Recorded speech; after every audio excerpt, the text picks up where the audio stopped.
We have gone through the facts regarding findings of this case. Entire selection process is vitiated by manipulation and fraud. हमने इस case के तथ्य को जांचा है, पूरे केस के तथ्य को जांचा है, सुप्रीम कोर्ट कह रही है। और पूरा का पूरा मामला जो सिलेक्शन प्रोसेस है वो मैनिपुलेटिव है, उसको मैनिपुलेट किया गया है और फ्रॉड है, धोखाधड़ी है, धोखा दिया गया है। Credibility and legitimacy has been denuded. Credibility और लेजिटिमेसी की धज्जियां उड़ गई। वेस्ट बंगाल की सरकार और वेस्ट बंगाल की मुख्यमंत्री ममता बनर्जी की क्रेडिबिलिटी और उनकी लेजिटिमेसी की धज्जियां उड़ गई हैं। यह सुप्रीम कोर्ट ने कहा है, यह कोई भारतीय जनता पार्टी नहीं कह रही। No reason to interfere in the high court judgement.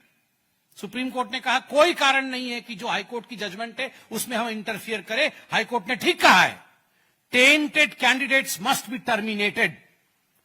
23 lakh से 24 लाख युवकों ने, युवतियों ने दिन रात पढ़ाई करके एप्लीकेशन भरा कि हम टीचर बनेंगे, नॉन टीचिंग स्टाफ में जाएंगे, हमारा जीवन आगे बढ़ेगा, बूढ़ी मां बाप को हम पालेंगे।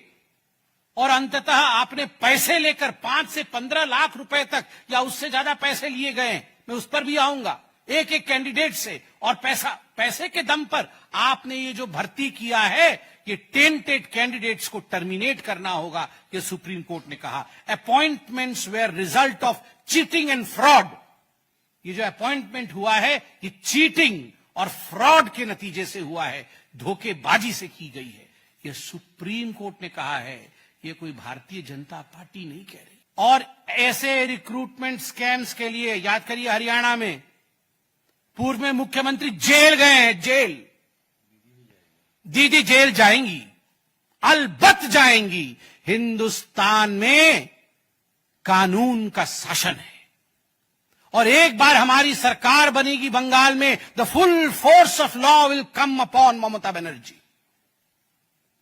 पूरा फोर्स जो कानून का है, नैतिकता का है, भारत के संविधान का है, उसके मुताबिक जिन लोगों ने हजारों लाखों लोगों के जीवन को नारकीय बनाया है, उनको दुख दिया है, प्रताड़ना दी है, वो जेल के सलाखों के पीछे होने ही चाहिए।